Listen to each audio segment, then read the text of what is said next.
আওয়ামী লীগ সরকারের বিরুদ্ধে কথা বললেই গুম, খুন, নির্যাতনের অভিযোগ দীর্ঘদিনের। হঠাৎ করে গায়েব হয়ে যেতেন হুমকি হয়ে ওঠা প্রতিবাদী ব্যক্তি। তাদের যে গোপন স্থানে রাখা হতো সেই বাড়ির ছদ্মনাম আয়নাঘর।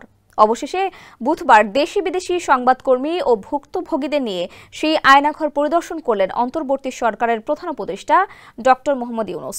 সফরকারীদের অন্যতম বহুল আলোচিত নেত্র নিউজের editor in chief Tasnim Khalil Aynaghor ঘুরে যা যা দেখেছেন তা নিয়ে নিজের ভেরিফাইড ফেসবুক পেজে একটি স্ট্যাটাস দিয়েছেন তিনি।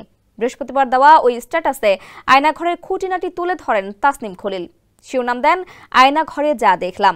স্ট্যাটাসে তিনি লেখেন, বাংলাদেশের অন্তর্বর্তী সরকারের প্রধান উপদেষ্টার সাথে সেই আয়নাঘরে ঢুকছে, অথচ আমার মাথায় ঘুরছে আম গাছ আর কাঁঠাল গাছ।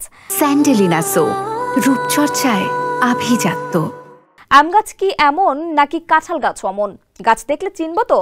ঘটনা হলো, আমাকে এই আয়নাঘরের পাশে একটা কাঁঠাল গাছ খুঁজে বের করতে হবে। স্ট্যাটাসে তাসনিম কাঁঠাল গাছ খুঁজছেন কারণ তিনি একজন সার্ভাইভালের মুখে গাছের কথা শুনেছিলেন। তিনি লেখেন, গেট দিয়ে ঢুকে করিডোর ধরে এগোলাম। ডান দিকের একটি রুমে অনেকগুলো কাঠের দরজা এবং লোহার শিকের দরজা ফেলে রাখা। আমি ভাঙা দেয়াল দিয়ে বাইরে তাকাই, ঠিক বাইরে কয়েকটা কাঁঠাল গাছ। এরপর তিনি লিখেন, আয়নাঘরের সাক্ষী হয়ে কাঁঠাল গাছগুলো এখনো দাঁড়িয়ে আছে।